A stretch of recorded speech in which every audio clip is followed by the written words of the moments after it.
What if a quarter hiding in an old collection or jar of change could be worth thousands, or in an extraordinary error scenario, potentially far more?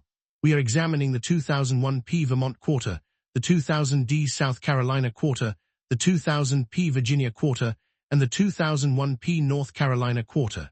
These coins were produced in huge numbers, so their dates and mint marks alone do not make them rare.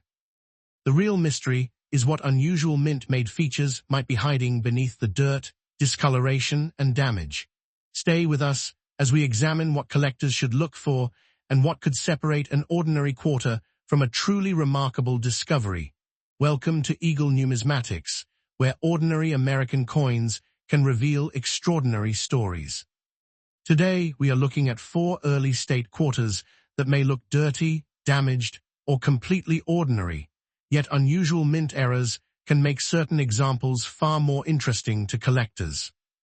The 2001 P Vermont state quarter may look like an ordinary modern coin, but its story is closely connected to one of the most successful collecting programs in American history. Released in 2001 as part of the 50-state quarters program, Vermont became the 14th state design in the series. Vermont had joined the Union on March 4, 1791, making it the first state admitted after the original 13 colonies. The coin celebrates the Green Mountain State and its long connection with maple sugar production. The 2001 P Vermont quarter was struck at the Philadelphia Mint, with the P Mint mark identifying its origin. More than 423 million Philadelphia examples were produced, so the normal circulated coin is common, and the date and mint mark alone do not make it rare. The quarter weighs 5.67 grams, measures 24.3 millimeters across, and has a reeded edge. Its outer layers are made from copper and nickel over copper core.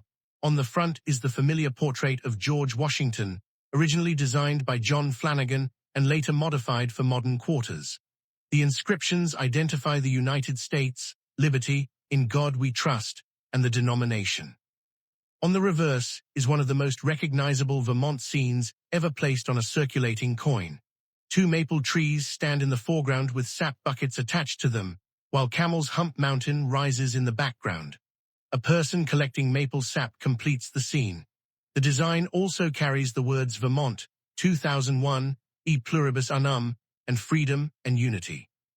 The reverse was designed by T. James Farrell and represents both Vermont's landscape and its important maple syrup industry.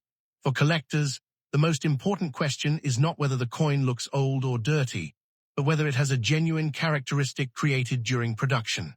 Scratches, stains, corrosion, discoloration, cleaning, and environmental damage are normally not valuable mint errors.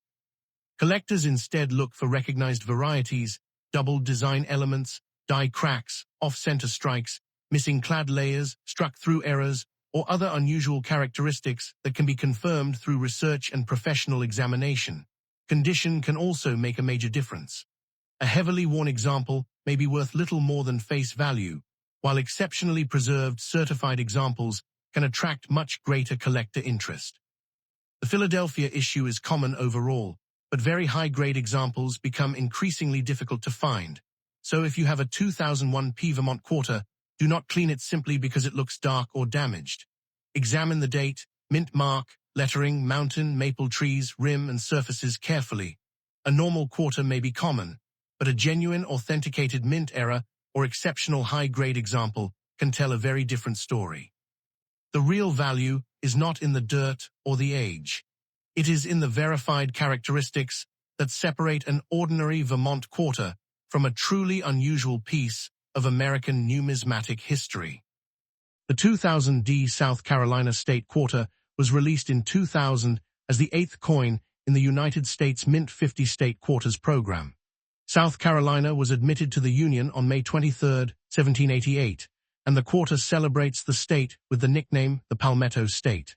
The Denver Mint produced more than 566 million examples of this issue, so an ordinary circulated coin is common.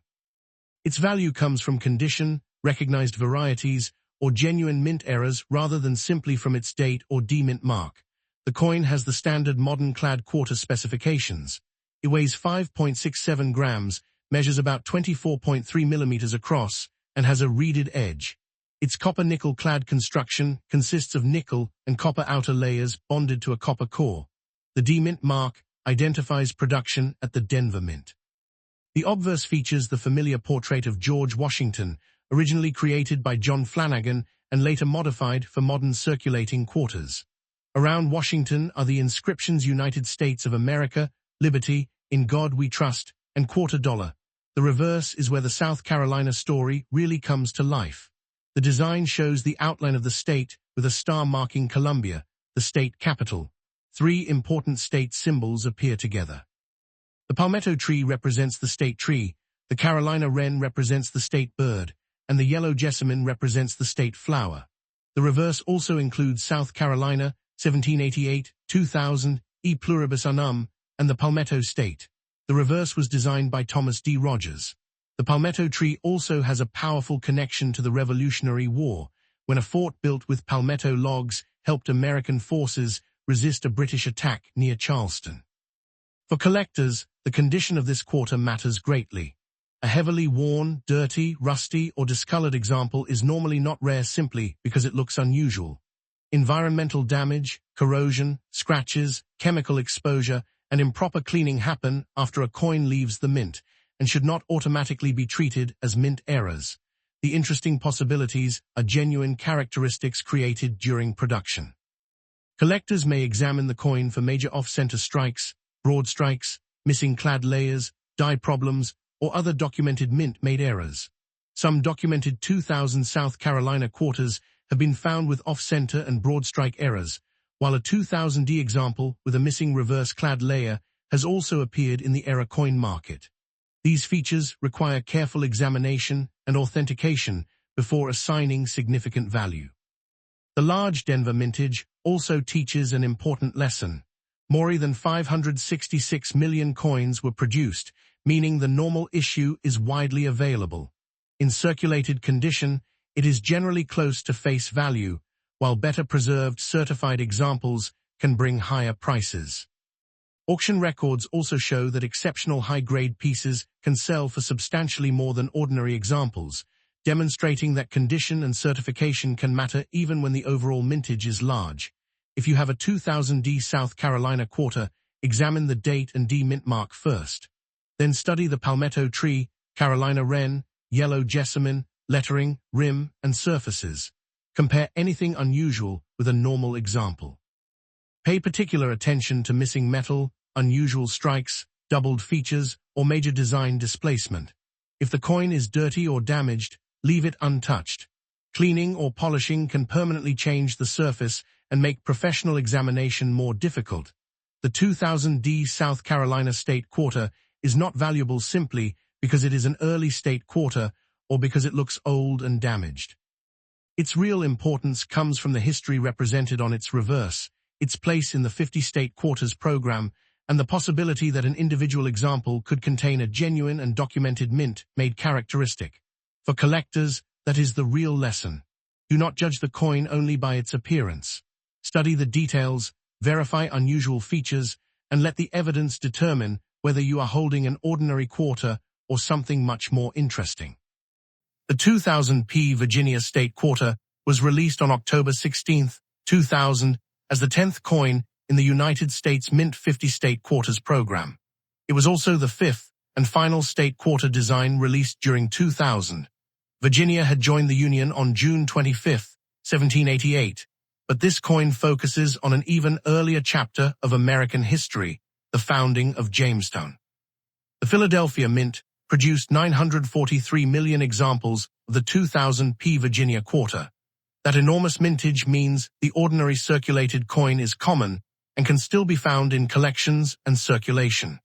PCGS notes that examples are generally easy to find, with scarcity becoming more significant at very high grades, such as MS-67 and above. The quarter weighs 5.67 grams, measures about 24.3 millimeters across, and has a reeded edge. Its standard composition is 75% copper and 25% nickel, with the familiar copper-nickel clad construction used for modern circulating quarters. The P Mint mark identifies the Philadelphia Mint. The obverse carries the familiar portrait of George Washington, originally created by John Flanagan. Around the portrait are the inscriptions United States of America, Liberty, In God We Trust, and Quarter Dollar. The design is immediately recognizable as the modern Washington quarter, while the reverse transforms the coin into a small piece of Virginia history. The reverse shows 3 sailing ships known as the Susan Constant, Godspeed, and Discovery. These were the vessels that carried the first permanent English settlers to Jamestown in 1607. The design includes Virginia, 1788, 2000, E Pluribus Unum, Jamestown 1607 to 2007, and Quadricentennial. The 2007 reference honors the 400th anniversary of Jamestown, even though the quarter itself was issued in 2000. The reverse was designed and sculpted by Edgar Z. Stever. The historical importance of this design is much greater than its face value suggests. Jamestown became the first permanent English settlement in what became the United States. The 3 ships represented on the quarter connect modern American coinage with the beginning of a major chapter in American colonial history. When the quarter was launched, the United States Mint held the release ceremony at Jamestown itself, with replicas of the 3 ships present for the event. For collectors, however, history alone does not make the 2000 P Virginia quarter rare. The massive Philadelphia mintage is the first thing to understand. A normal circulated example is generally worth close to its face value. Even though the coin is more than 25 years old, age by itself does not create rarity. Condition can make a major difference. Collectors examine the surfaces for scratches, marks, discoloration, wear, and signs of cleaning. They also pay close attention to the sharpness of the ships, lettering, rims, and other design details. A common circulated quarter and an exceptionally preserved certified example can have very different levels of collector demand. PCGS reports that the issue becomes scarce at MS 67 or higher, showing how condition can change the collecting picture even for a heavily produced coin. Mint errors and unusual varieties are another area collectors may investigate.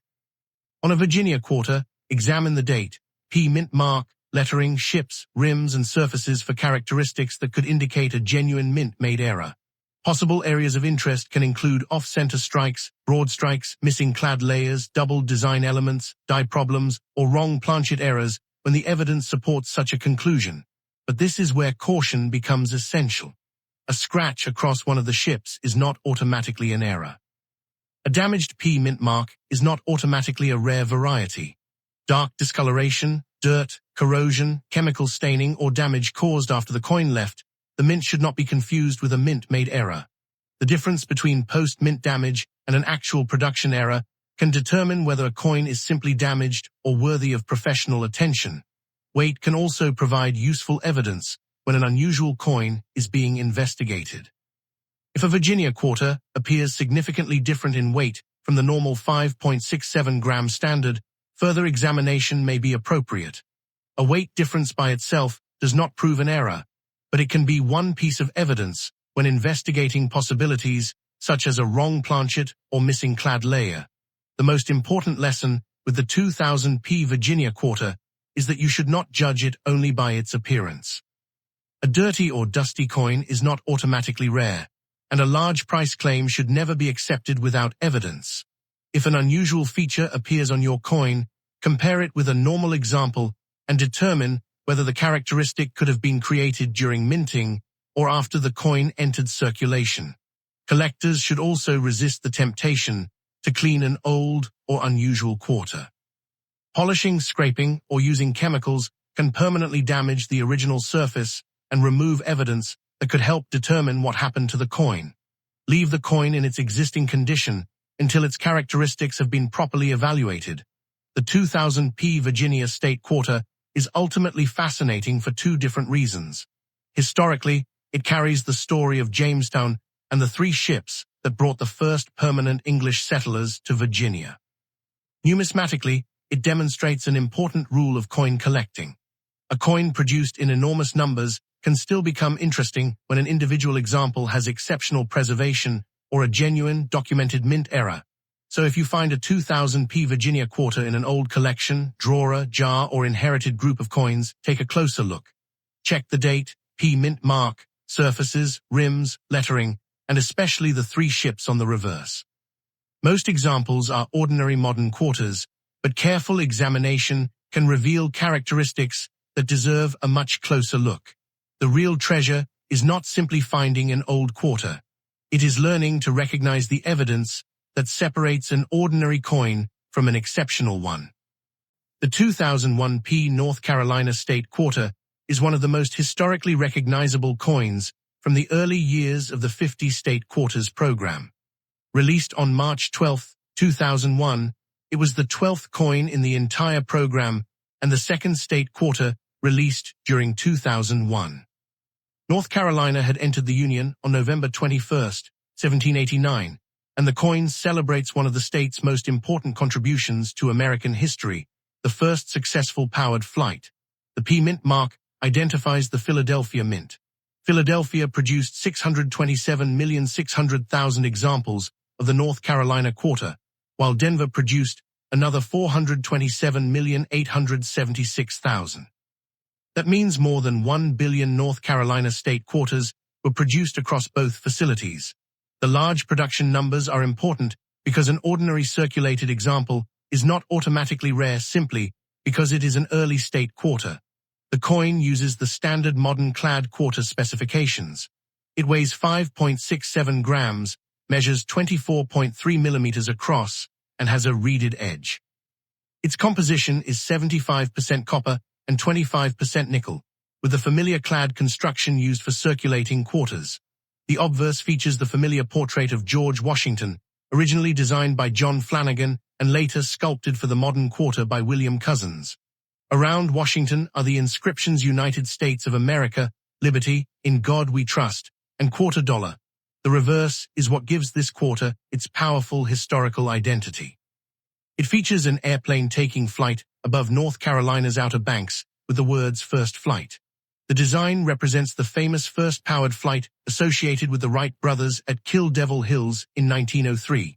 The reverse inscriptions include North Carolina, 1789, First Flight, 2001, and E Pluribus Unum. The reverse was designed and sculpted by John Mercanti. For collectors, the condition of a 2001 P North Carolina quarter can make a major difference. A circulated example with scratches, heavy wear, discoloration, or environmental damage is normally not rare simply because it looks old or unusual. Collectors should instead examine the date, P Mint mark, lettering, airplane design, rim, surfaces, and overall strike quality. Mint errors can also make an individual example more interesting, but an unusual appearance does not automatically prove an error. Scratches, corrosion, staining, chemical damage, or damage that happened after the coin left the mint must be separated from genuine mint-made characteristics. If something appears dramatically different from a normal example, careful comparison and professional authentication can help determine whether the feature was actually created during production. The North Carolina quarter also has strong historical importance because it connects everyday American money with one of the greatest technological achievements in United States history. On December 17, 1903, the Wright brothers achieved their famous powered flight in North Carolina. The quarter allows collectors to carry a small representation of that moment in American history. So if you find a 2001 P North Carolina State quarter in an old collection, jar, drawer, or inherited group of coins, take a careful look before dismissing it. Check the date, mint mark, airplane lettering, rim, and surfaces. Do not clean or polish the coin if you discover something unusual. Most examples are common state quarters, but a coin with a genuine and documented mint characteristic can deserve much closer attention. The real importance of the 2001 P North Carolina State Quarter is not simply its 25-cent face value. It is the combination of American history, the story of the Wright brothers, and the enormous collecting movement created by the 50 State Quarters program. For collectors, this coin is a reminder that even ordinary pocket change can preserve a remarkable piece of the American story.